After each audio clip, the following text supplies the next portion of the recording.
the Upfront Toronto podcast. Welcome to Upfront Toronto, conversations with people that move the city forward. I'm really happy to introduce Jamieson Kerr. How is Jamieson? I botch every name. No, that's all right. Jamieson, yeah. Jamieson Kerr, proud owner of Queen Beaver Public House, which is a favorite of mine. I remember when you opened a few years ago, I was a fan of the burger with a bone marrow in it, and the kind of living room setting on the second floor. It was so cool. And then I moved further away and all, but definitely remember it fondly. You now opened a Q&B pie company in the past year, and I know a lot of your energy and effort is going into that. Welcome. We appreciate you joining us. Can you give us for having me. A little history in your experience within the industry? Sure. Well, I basically I'd always wanted to be in the restaurant business, and my first job was a bellhop in the UK when I was 15 years old. So my first sort of experience within the hospitality industry. But when I moved here in 1984, I went to Ryerson. I went to Ryerson for hospitality and tourism management. So I always knew I wanted to be in this industry. After graduating, I actually went back to the UK because I had an opportunity to work in the wine business. That's a whole nother story. I mean, I sort of grew up with wine, and I could wax lyrical about that for a while, but I sort of came back. Well, I did come back to Canada in 1995, and I got right back into the restaurant business. Started at Prega della Piazza with the wonderful Michael Carlevel, who sadly passed away a number of years ago. He was sort of my first mentor in the city, and then I decided that Toronto really needed a wine bar, and I opened Crush Wine Bar back in 2002, so nearly 20 years ago. Can't quite believe that. And from then, I realized pretty quickly that Toronto was really lacking a good pub where you could watch football. Football's, English Premier League football is another passion of mine. And I always felt that there wasn't really a place where you could have a really good pint, good food, and an excellent environment to watch. Hence, the Queen Beaver was born. And as you briefly mentioned, that room upstairs was really designed around, the ultimate bachelor pad, I guess, a place with a bar and a patio and a big screen TV, a place where you could have all your mates around to watch a great game. And it's sort of morphed into, a bit of a mecca for the sport. I'm a little sad today. My beloved Manchester United lost last night in the Europa League final. Quite devastated. They were very poor, and they didn't deserve to win. But I certainly woke up this morning with, some regret about that game. I think my son is with you. Well, I'm glad that you were still able to make it. Yeah. It was tough on the kids this morning. I wasn't probably as pleasant as I usually am, but, that's the life of a football fan. Anyway, as I opened the Queen Beaver and that became a success, the Oxley came 3 years after that. That was a nice pub in Yorkville. When did you open the Queen Beaver? The Queen Beaver is just about to go into its 13th year. Oh, yeah, okay. We opened June 15, 2009. Okay. Yeah, I know. And I had Crush. I sold Crush in 2010. I got a great offer from a hotel company in Niagara. And they just came in and kept the brand and kept it going for a while. And then it didn't really work out for them. And then they sold to, Susali and Drake. Where was Crush in the city? Crush was on King Street West. We've been there on one of our team building work nights. Great. Which just included more wine than team building, but it all works together. It must have been a good night because I honestly don't remember that. But Going out Yeah, was we definitely it was part a of the plan. it was a very adventurous first restaurant. I mean, it was 250 seats. I had Oh, that's close to massive. I had close to 50 investors. I think I had 46 investors, and I think everybody thought they were going to lose money, because who opens their first restaurant 8,000 square feet. But anyway, I think I was there at the right time. It was when the Ontario wine market was really coming to the fore. We were starting to produce lovely wines. I think people were starting to enjoy more esoteric grapes, indigenous grapes, and we had a real knack of getting people excited about wine. And I think it was a fantastic restaurant while it lasted. Yeah. Yeah. All right. So Yeah, we'll dive into our first round of questions, which is just we won't spend a lot of time on it. It's just around COVID. It's not something we can avoid these days in terms of understanding what business people are going through. So, how has that affected? How did it affect your business? Like, we're looking, maybe some drawbacks, some opportunities, and then what you learned about yourself. Yeah, well, like every small business owner, it's been deeply impactful. But obviously the saddest part is when you see your staff have to leave, and a lot of them, I think, have been quite fortunate that they found other careers, and perhaps this was a stepping stone for them. Some staff, I know, have been waiting to come back, and I'm desperate to get open, like everyone else. And hopefully, that final date's the 14th of June.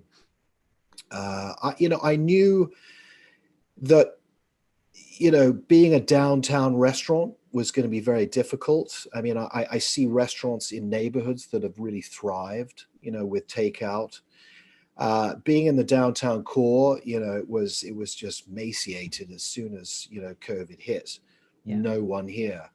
And I never really had a takeout program at the Queen and Beaver. I just didn't think I really needed it. I mean, I guess I was sort of, relaxing on my laurels a bit. We had a very busy restaurant. It was always in the background. Yes, this is something you should do. And of course, when COVID happened, immediately, got in touch with the usual suspects. So I want to jump in to tell people where you're located, super close to Yonge and Dundas. That's right, Yonge and Dundas Square. Yes, and between Bay and Yonge Street. So that is almost the core of the downtown area. I tend to I've noticed we had a store at Yonge and Wellesley, which was also fairly downtown. Now we have a restaurant which is a little outside of the city, and I see what you mean, because being a little outside of the core does allow you.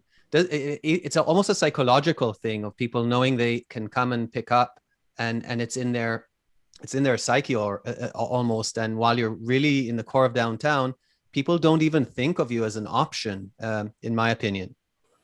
Yeah, I agree. I mean, there are, a lot of condos around here, but we've always really relied on, the office workers, City Hall and the Atrium, Eaton Centre, the hospitals. So it was tough. And we didn't, we have a burger. We had a few items that we know we could sell takeout, but I immediately thought about pies. I mean, it's something that we've always done very well. And I just thought it was something that was a great comfort food. It was easy to travel. It was easy to store. Wasn't particularly difficult to make.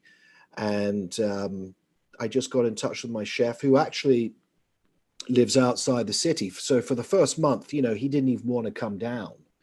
So we all just sort of, encamped into our homes and just sort of thought about the next steps. But when May hit, it was time to sort of figure out something, because I saw a lot of people doing some pretty interesting things. And I thought, I have to be a part of this. I can't sit around. I've got to get out there.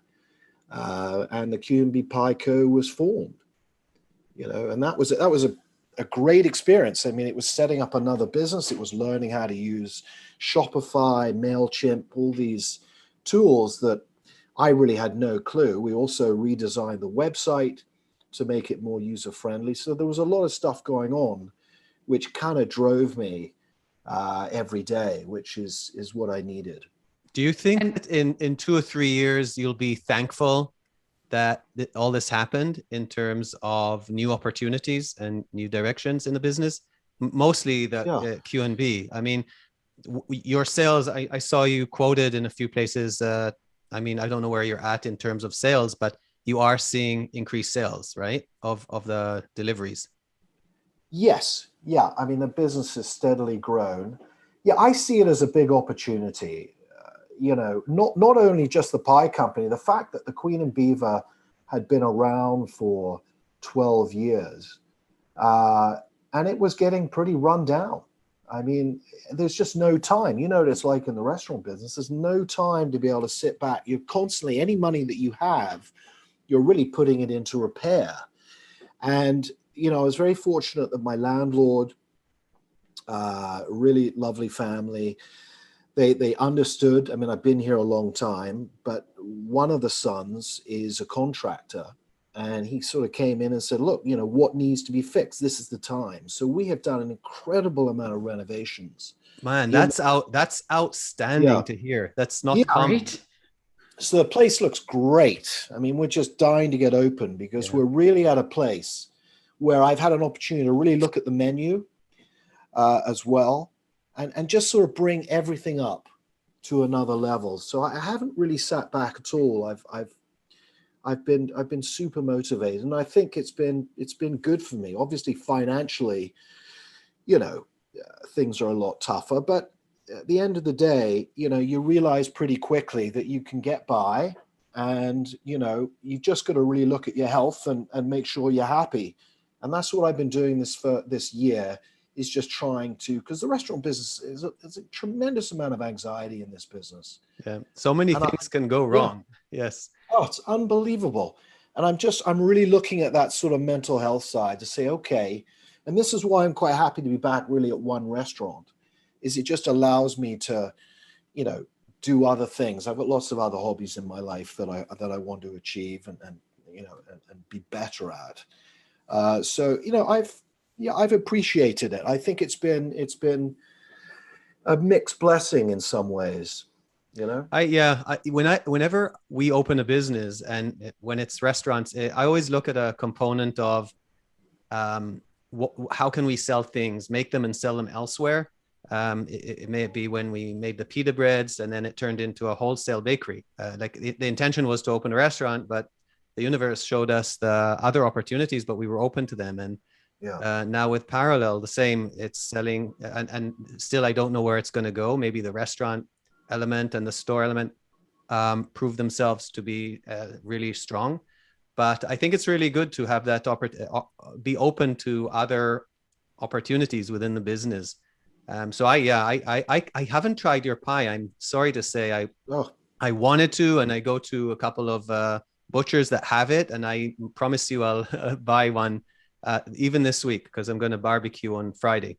Great. So let's move on to career. I mean, you've covered quite a bit, and I'd like to go a little deeper in what was your first job, the first paying job?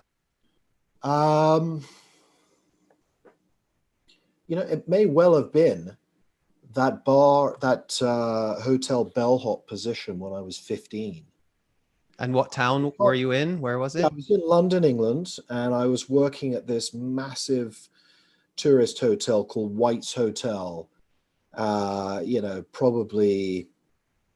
400 or 500 rooms. Go ahead. Sorry.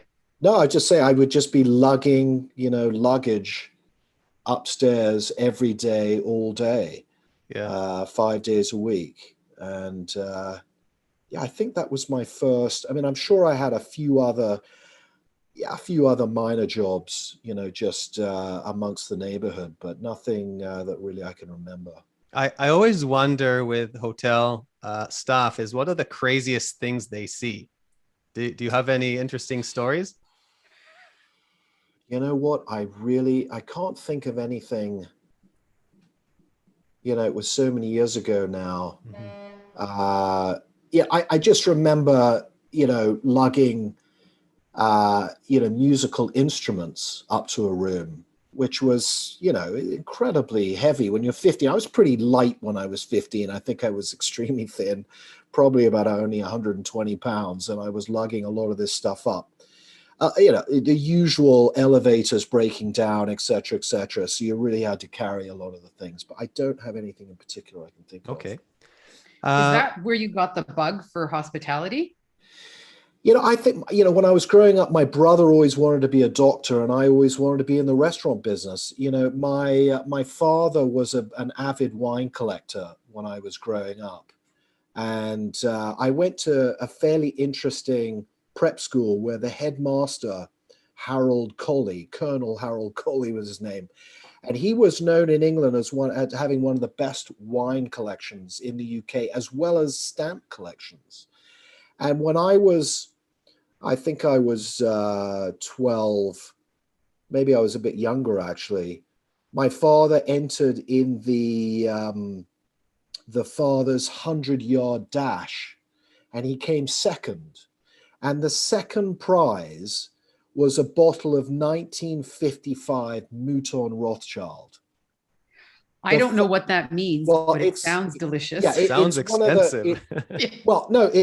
A first growth Bordeaux.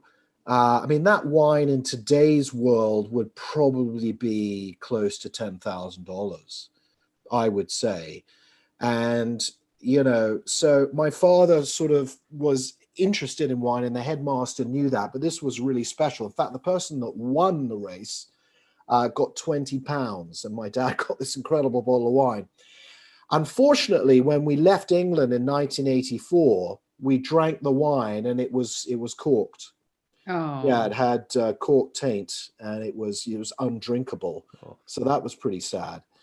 But I sort of grew up, my father was in the investment business. He did a lot of traveling, and he was always a big food fanatic, an excellent cook. And yeah, sort of growing up, learning about these wines in my early teens, I wanted to get into the trade, either the wine trade or the restaurant trade. So that's kind of how it happened. Okay. So what advice, what's the best advice you've received? And then in turn, what is the best advice would you give people today based on your experience in the industry?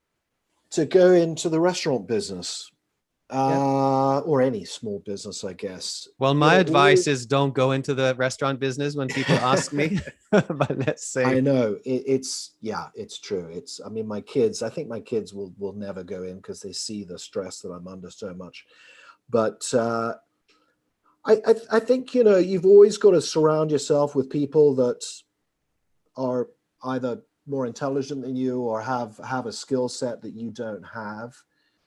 I think that's, super important. I think you've got to be a great listener.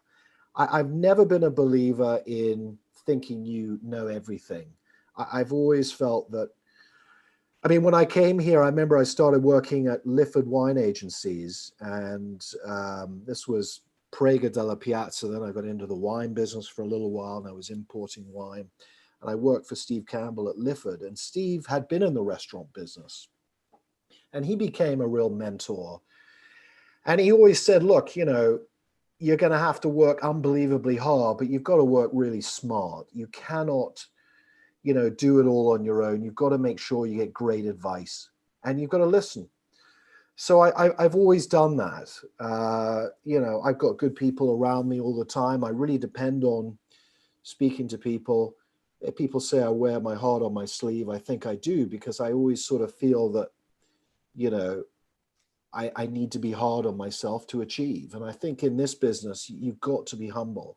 Yeah, I wanted to say I'm getting a lot of humility and wisdom, because it's not easy. There are a lot of ego-driven people out there, and then so surrounding yourself with people who know better than you, things that gives you power. It's like playing chess, right? You have different players with different strengths, and you don't want all to be similar to yours or weaker than yours. You want them to be different and stronger to win the game or to do well in the game. Yeah. Who is your so. who's your I guess source of inspiration? Like, do you have someone or company or a person that you admire and want to be, or not want to be, but kind of gives you a North Star? Yeah, I know. Look, I have a very close relationship with my father. He's somebody I speak to, extremely regularly. Somebody who's just a really good person. Someone who, has worked exceptionally hard, but has also thoroughly enjoyed his life. And I think that's so important. It's just so important to get the right balance. And he was fortunate. He retired when he was 58. But he's somebody who gets up every morning and has a plan and never sits around. He's 85 now. And he's incredibly fit. They call him Super Al in Whistler. He lives in Whistler, although he's in Toronto right now. And he'd be the person who I sort of aspire to. In the industry,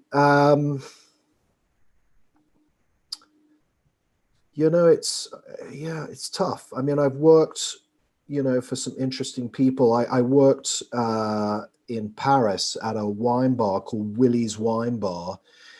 And I'm still very much in touch with the old owner, Tim Johnston. And Tim, extremely unique character, but somebody who, if it hadn't been for him, I don't think I really would have understood wine the way I do. I see the wine business as a very different business than it was. When I was growing up in the industry, I read everything. I was so incredibly passionate, but I also understood, a lot about the history, the science, the culture of wine. When I really started, obviously, drinking wine with my father when I was younger, it wasn't until I got to Paris and I met Tim, and he was so passionate about the Rhone wines, for example. Rhone wines weren't particularly fashionable in the 80s, unlike they're so incredibly popular these days. But I think Tim would be somebody I really look up to and speak to quite regularly. Nice. So we share two things. My father is 85, 86 also, and his name is Al also. And he's probably one of the most positive people I know. And for me, he contributed have a sense of optimism. So as time progressed, I've gotten a lot more optimistic because of his outlook on life. So it's fathers and mothers are big influences on us. And on another note, it seems that you went from wine world to beer world, or almost. Are you incorporating? Have you incorporated the wine world into the Queen and Beaver? I have. We've got a very, very good wine list here. It's small, I've got about 35 different labels, but it's all extremely well chosen. I think I always look at great value. I'm always trying to educate, get people to try, different varietals. But it really stems from the staff that you have. They have to get very passionate about it as well. So I'm constantly training. And, I think people, they relish when I get in front of them and talk to them about wine, because I'm just so enthusiastic about it. Yeah, if you can educate while you feed, it's a bonus. So what's the best wine you can pair with Manchester United?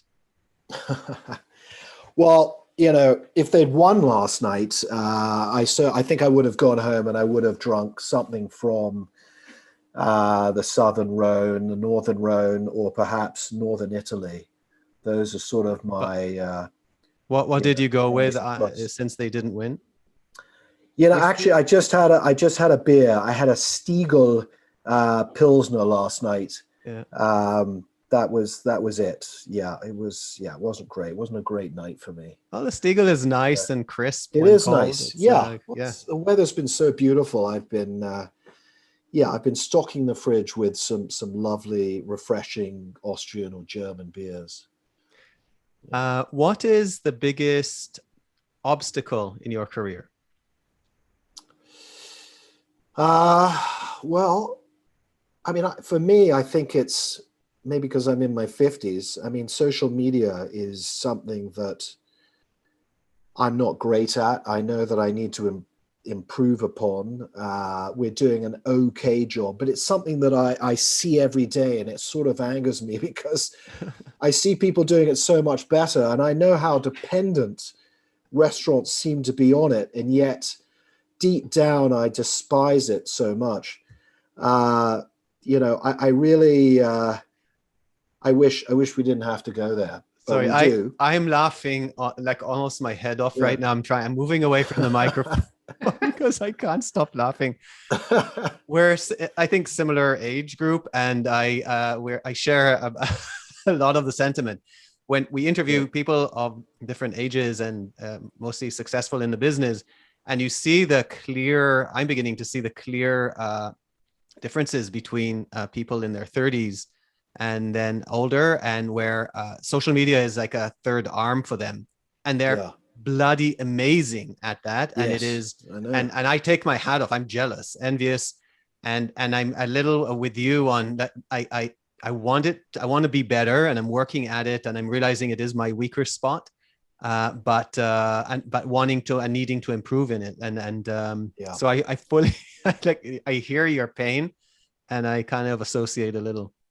It's every time I interview somebody, who's a bit younger, and I say, do you want, how do you feel about social media? Do you have some experience in that realm? And I may have just employed somebody who is an illustrator and seems to have, a great understanding of, because you have to make it fun, the photos have to be exciting, people have to like it, and yeah, I think when you mentioned jealousy, I think that's really what it is. It's this envy or jealousy that I just see other people doing it better. What is it that you detest about it? What is it that you don't like? I think it's because it requires so much work. It's a daily thing where you have to get the photos, get the caption right, get the information out there.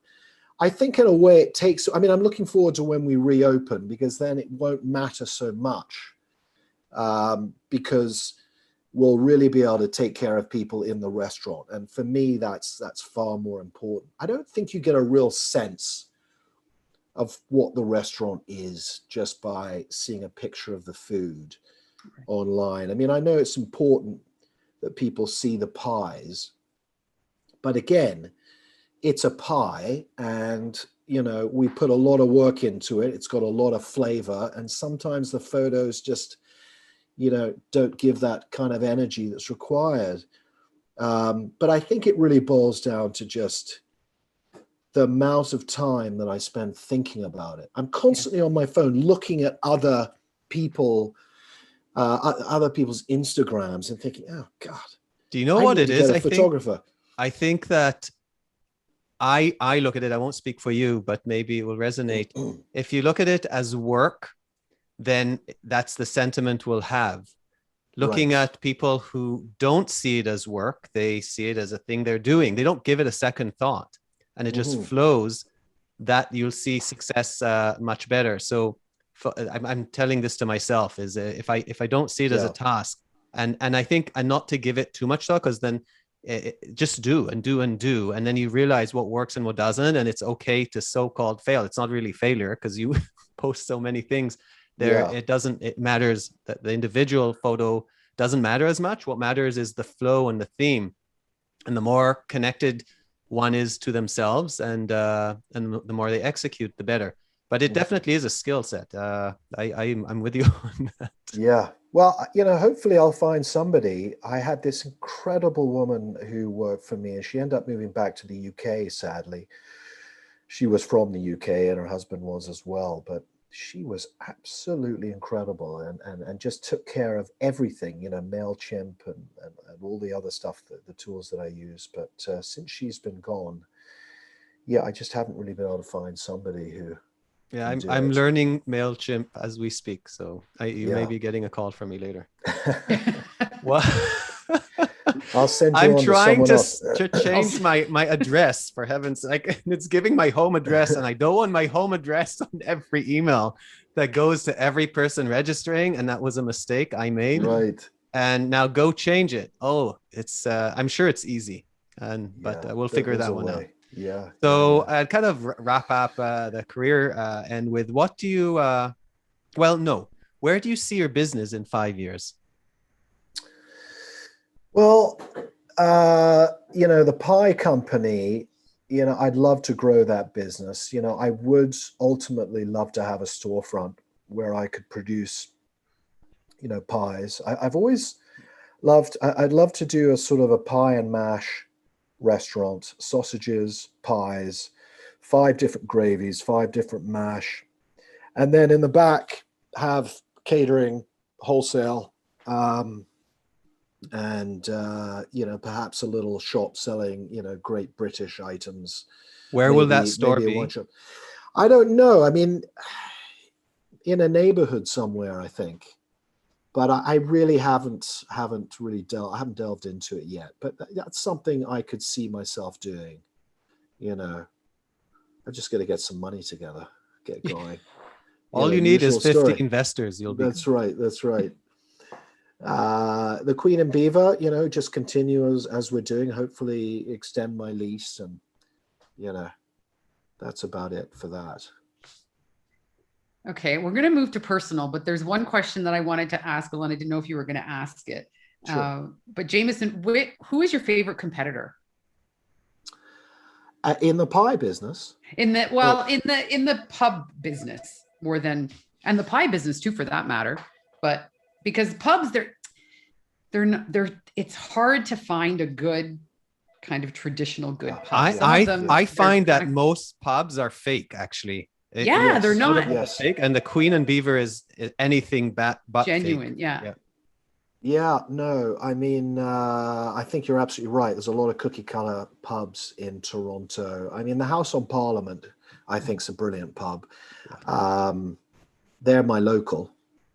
I know them very well. They do an exceptionally good job there, and they're such a part of the community. They've been around for a long time, but I just don't know one person in Cabbagetown that hasn't been there. I mean, they just they really know how to look after the Cabbagetowners, and everything they do is excellent. So that would be our sort of competitor. Right. I don't really feel like I compete with anyone else. I mean, obviously the Oxley is very similar to the Queen and Beaver in many ways. But I don't really see myself competing with the Fox and Firkin and all those sort of pubs. Yeah. No, yeah. I'm with you on House on Parliament. I'm there about once a week at least, and I miss. Oh, no kidding! God, I can't believe oh my goodness! There, well, we probably have, and yeah, but yeah, their customer service is amazing. Each person there seems to. It feels like a home almost. So it really does. Yeah. And my go, it's definitely the go-to. And the name comes up often, or has come up often, as we've spoken to people who are in the industry, and House on Parliament does come up. Yeah. So we'll move to personal.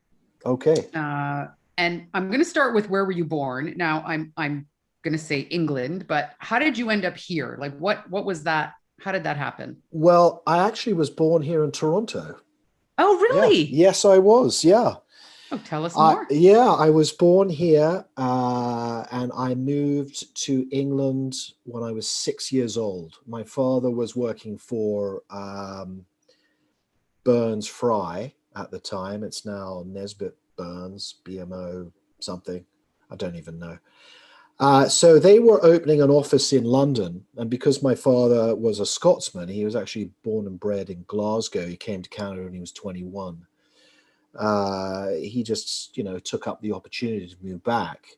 So I spent 13 years in the UK, and then I came back to Canada, went to Ryerson, and then after Ryerson, I went back to England and worked in the wine business for 5 years. And then I came back to Canada, And I worked in the restaurant/wine business, and I have been back here for 26 years.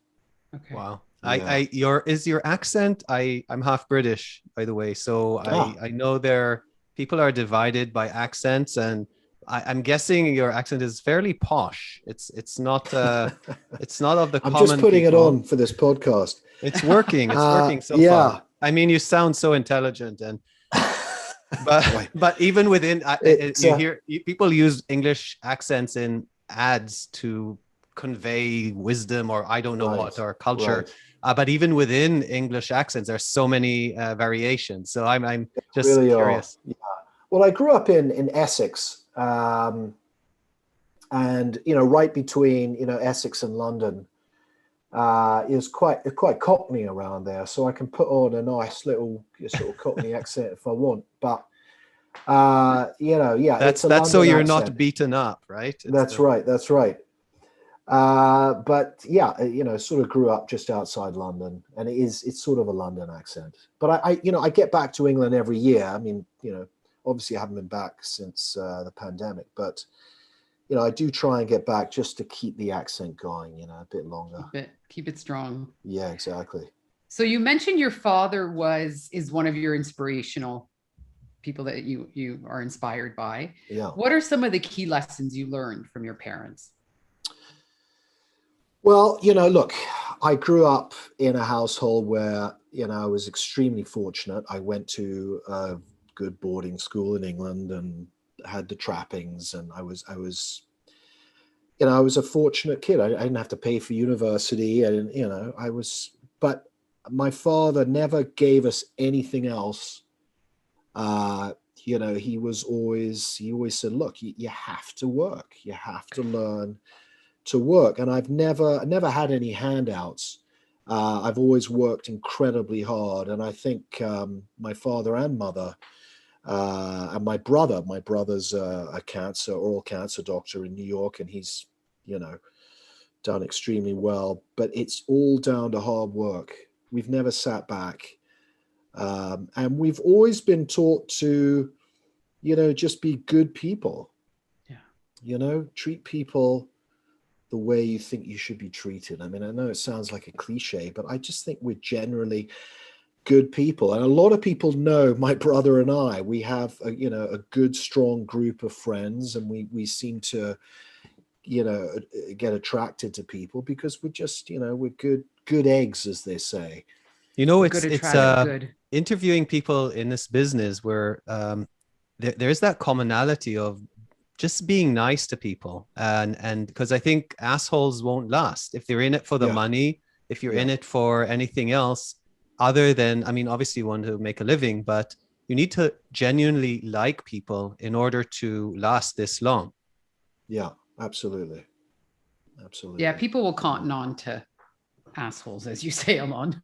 Yeah, it doesn't. Yeah, for it sure. doesn't last, and the friendships don't last, and the business doesn't last. Well, there is no authenticity. Any decision you'll make is not based on the human, your customer, or serving your customer, or making sure. I love serving people. It's you need to like that. You have to be empathetic. You have to be, and that's why I think my restaurants have been successful, because anybody can lift a plate, clear a table, whatever, but it's all the sort of value added that you can bring, to be able to just make that experience so much better. So is that a key? So when you're hiring someone, you must really laser focus on their ability to provide good service. Yes, but I think service, as I said, you can be trained how to, take an order, but you can't really be trained how to, make people feel great. And certainly when I'm interviewing, I really look for people that have got a sparkle in their eye, somebody who comes across as just being really genuine. And I'm happy to teach them about wine and beer and all those things, but somebody who just is gracious at the table and likes to have a laugh, is massively important for me. Okay. And Jamieson, where is your happy place? Well, it used to be watching football. It is a. That's all over back to now. that. I'm sorry. It's going to take me a day or two to get over that. But, No, my Only a father day. and brother, my father and brother are both football fanatics. And they meet at my father's place, and it's English league and Premier League and all. I never get it because I join them to watch games, but I'm there like on my phone and I'm like talking and I'm noticing different, and they're so invested in it. I always find it fascinating how, look, you're under your 24 hours, less than 24 hours, but it's still affecting you. So. No, it will. But that's, I am a massive fan.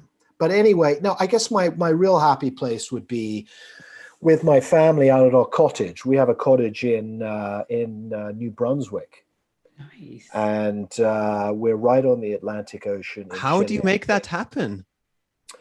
Well, my wife is from Moncton, New Brunswick. This cottage has been in their family over 100 years, and she's going out actually in a few weeks with the kids. She'll go out for the summer, 3 months.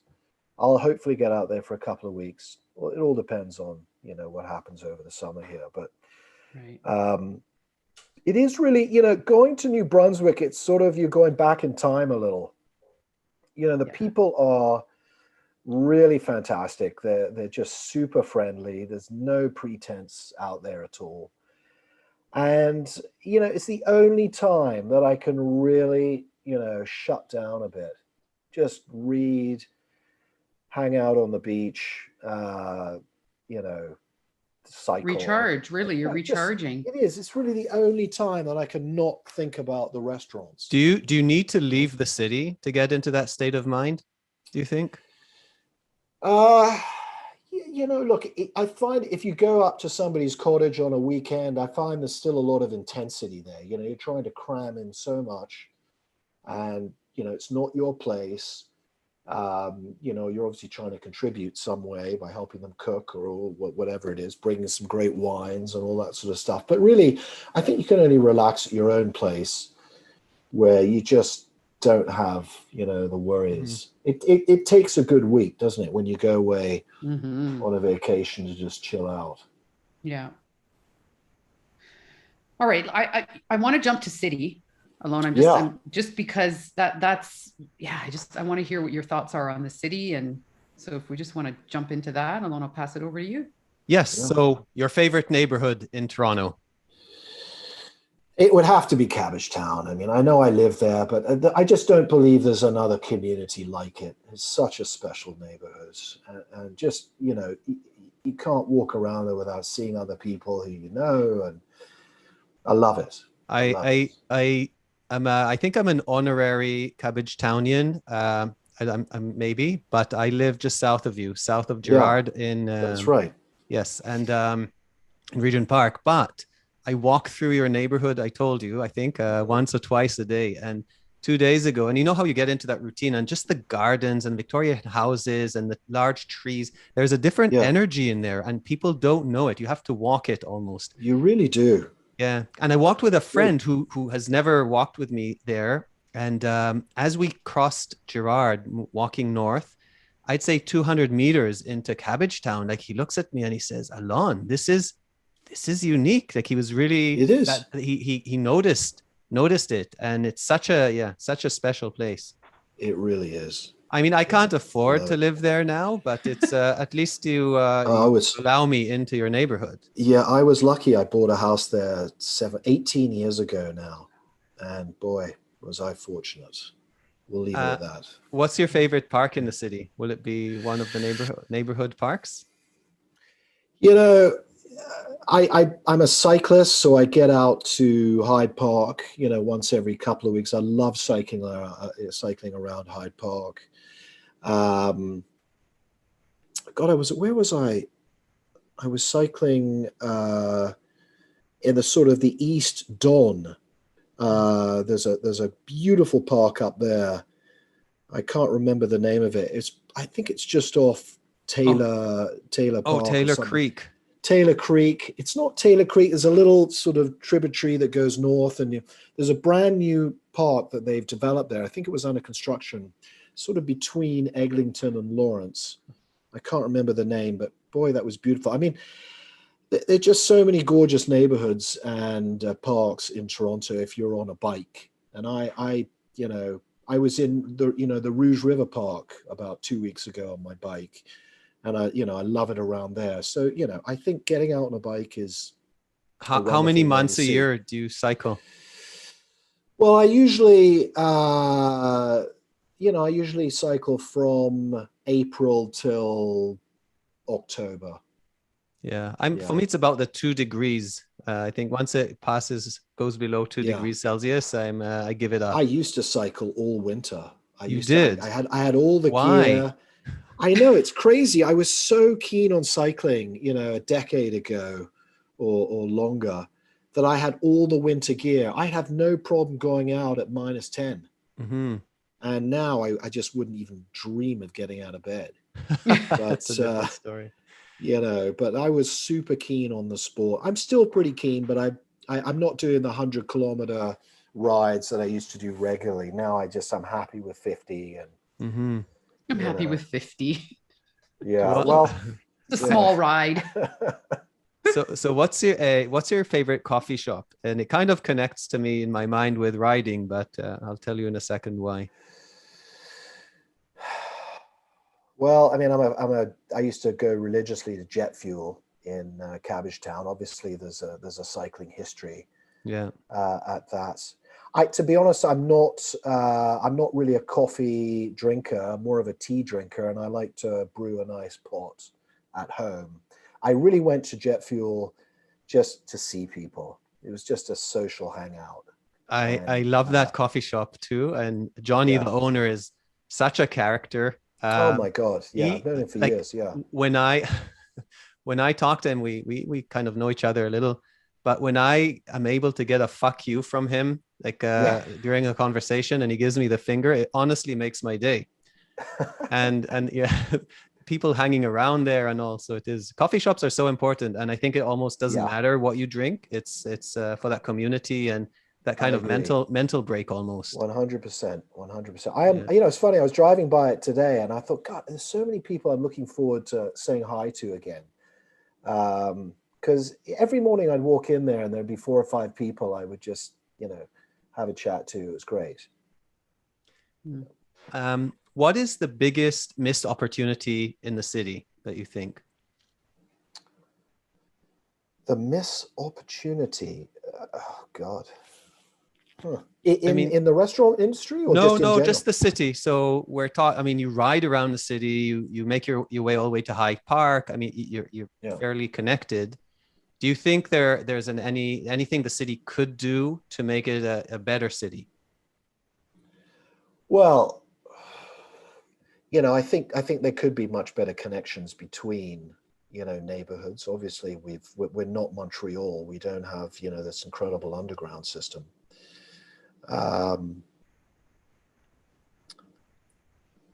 I'll give you an example. I think people are quite, So for me, a big one is the island. The island annoys me so much because they charge you money to go there, and it is such a massive, beautiful piece of land. If it was connected to land with a bridge for pedestrians and cyclists, not for cars, that would change the city, and maybe do it in 2 spots.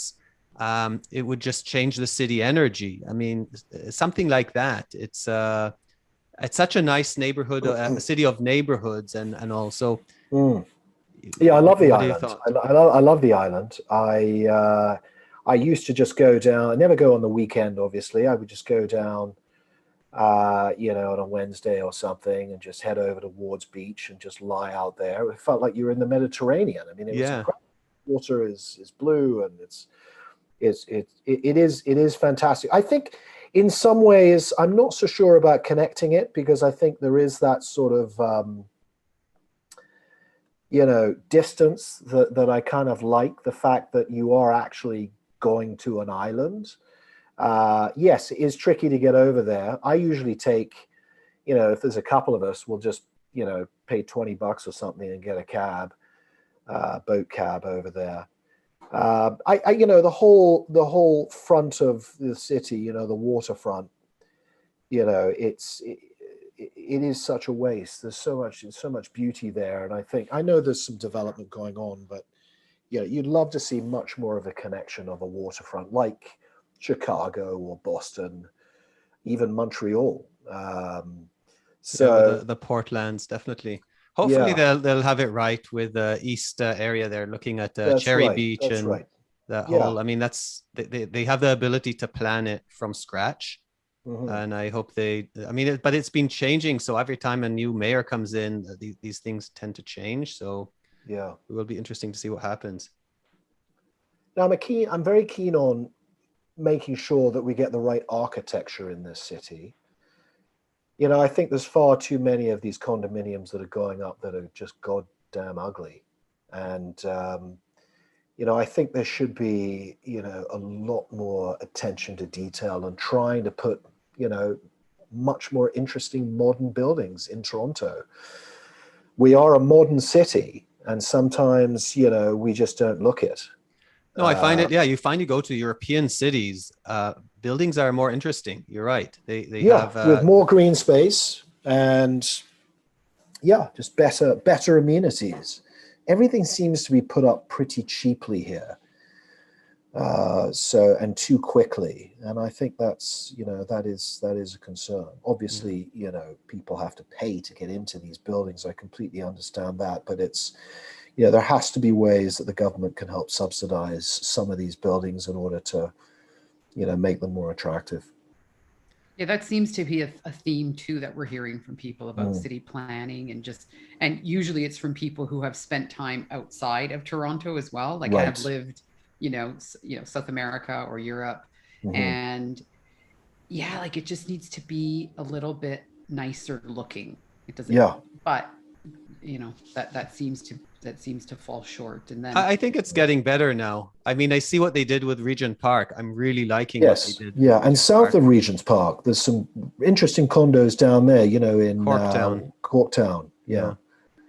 So hopefully the past is the past, and then they're beginning to make whatever decisions they made 10 years ago we'll begin to see right now. It just takes so much time. Right. So if you meet a tourist on the street and they ask you, where do I go in the city? What would you recommend them to get the true experience, Toronto experience? Well, I think, in the East, I love to send people down to the distillery. I think the distillery is a super cool area. I love it down there. And then just sort of walk north, up through Corktown, very old part of Toronto, and then up into Cabbagetown. I think that's a great part of the city that's, very accessible. For one day you could really see all of that. Yeah. The distillery, I'm still not sure about. It's beautiful, but there's something missing there for me. I think it's the restaurants. They're all okay. And it annoys the hell out of me that they're not great, because they need to be great. So whatever it is, I don't know if they're all owned by the same company, from what I understand. Yeah, I think they are. And then in that case, like there is no achieving greatness. They because people are already there. Give them something average plus with design, good design, and I think that's where they're aiming, and that's for me a miss in that area. No, I hear you on the restaurant scene. I wouldn't go down there. You sit on a patio, no problem, but I wouldn't go down there for a dining experience. Yeah. Okay. What's your charity? Which charity do you support in the city? Well, we're very close to Sick Kids here, and one of my daughters spent a fair amount of time in Sick Kids, and still goes every once in a while. So I'm very involved there with the Sick Kids Foundation. I mean, that's, there's lots of other little things, mental health, I certainly donate there to, I forgot what it's called now. down there on Queen Street. Cam H. Cam H, yes, sorry, Cam H. And, you know, a friend of mine just did a run for leukemia on the weekend. So, you know, I got some people, you know, friends of mine to support him and put some money that way. But really sick kids is the one that I'm mostly involved in. Yeah. Yeah, you realize if you know, God forbid, you have experience with them, how much good work they do. So I was there this morning, as a matter of fact. Yeah, nothing serious, just a checkup, but I was there this morning. Yeah, I unfortunately have a lot of experience with them too, with our daughter. So I fully support that. Okay. So we'll move to the quick fire. Yeah. And then we'll wrap it up. So I'm going to skip the first question of coffee or tea because you already made it pretty clear that it's tea. Well, I want to know if do you put milk in your tea? Well, depending on which tea, but yes. Yeah, good English breakfast tea, a good dark tea, I would put milk for sure. Okay. So dark chocolate or milk chocolate? Milk. Beer, wine, or whiskey? Wine. I was going to say, from a pub owner, I'm like curious to see which one you're going to go with. Breakfast, lunch, or dinner? Lunch. Home cooked meal or takeout? Home cooked meal. City or countryside? City. Favorite season? The fall. Good one. Night out or stay at home? Night out. That's the common response nowadays. Yeah. Yeah, Everyone's of course. looking for It's a night always out. been that. It's always been that way for me, for sure. Has it? Okay. Oh yeah. Are you a morning person or a night owl? I am a morning person. Okay. Bath or shower? Shower, I guess. I used to be a bath person. You know, in England, we didn't really have showers. We had these little piddly showers that were in the bathtub. But yeah, shower. Shower. Okay. When you enter the swimming pool, do you jump in or do you tiptoe slowly? I dive in. Of course you do. Of course you do. Cat or dog person? Dog. Books or Netflix or TV? Well, it's certainly Netflix during the pandemic, but it would be a mixture of the two. Okay. Phone calls or texts?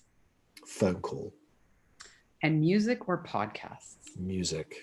Music. Yeah. Okay. Although I've been listening to a ton of podcasts as I've been a delivery driver. Right. And I found some really great podcasts that I'm excited about listening to. Yeah, there's some good ones out there. So we're going to wrap up, but before we do, I just want to touch on the pies again.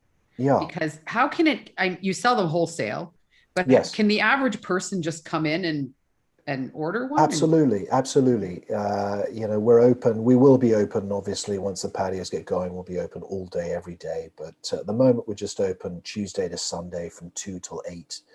Okay. So you can come in. We've always got frozen pies. Okay. You can also order pies, you know, on the usual suspects, Uber, etc. If you want them hot, served with mashed potatoes and vegetables. But if you just want to put them in your fridge or freezer, you can come by any time.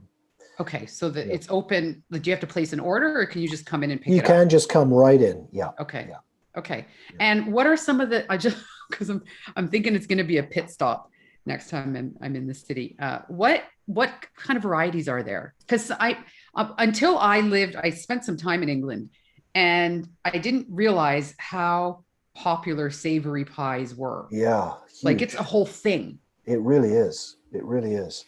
So we do a few of those traditional ones like steak and stout, Okay. chicken, ham, and leek. But we also do, you know, a cheeseburger pie. We do a chicken samosa pie, jerk chicken pie. We've got some really nice vegetarian options. We're doing a ratatouille and goat cheese pie. There's a Oh my God. I'm now, yeah. I didn't know that. Yeah, butternut squash and coconut curry pie. We're doing a mushroom and Stilton as a vegan pie. What's the best seller? Like, That or was the going top to three? be my Well, question. yeah. I mean, the steak and chicken, the chicken ham and leek and the steak are probably the most popular. But we really, you know, we sell them all. And we've got a couple of dessert pies coming out now. We're doing a banoffee pie, and we're also doing a strawberry rhubarb crumble pie. Jameson, based on this, I'm wondering, when will you close the pub and focus on pies? When will it take over the bar? Yeah. Although you may keep it scaling just for up fun. is tough. Yeah, scaling up is the next big thing, right? It's Scaling up is expensive. Definitely, it's expensive. I'm going to be putting in a walk-in freezer at the Queen and Beaver in the basement, so then I can sort of change and make them, just frozen, because we actually cook all the pies, then vac seal them, then box them. So it's a more complicated process. Well, if you ever want to talk about that, have you been to our bakery? I have been to your bakery. I remember years ago with Karen years ago, and then I was in Parallel just the other day as well. By the way, it was delicious. Everything was fantastic. Did you know there's in our neighborhood there's an Eastern European restaurant that's opened up called Fatouche? I just saw their name. Yeah. How long ago did they open? I think they opened about 3 weeks ago. Yeah, but we tried their food one night, and it was good. Yeah, it's on Gerrard Street. Yeah. Okay, I'll check that out. I saw it pop up on Ritual, I think, and I'm like, I don't know them, and so interesting. Yeah. Well, thank you so much for joining us. Is there anything else you want to promote? We talked about the pies. Is there any message you want to give out? Come and see us for the Euros on our patios at the Queen and Beaver. We'll be showing every game. And when does that start? When does that begin? It starts on the 11th of June, but hopefully we'll have live football from 14th onwards. Okay. Yeah. Well, they may open up a little earlier. Well, Scotland. I'm cheering for Scotland. Okay. They probably won't get through the group, so it'll be England. And once England get through, I'll probably change my allegiance. Okay. Yeah, that happens. I didn't know that was allowed, but it's not. I'm sure there are people who won't be very happy with me about that. It's allowed for Canadians. I mean, if you're on the islands, That's right. Not. Yeah, That's right. I'm a dual citizen, so I'm okay. You can decide. That's right. That's wonderful. Thank you very much for coming. My pleasure. It was really great, and we'll definitely drop by. Sounds great. Thanks very much. Yes, absolutely. Okay. Thank you so much, Jamieson. Okay. Bye-bye now. The Upfront Toronto Podcast.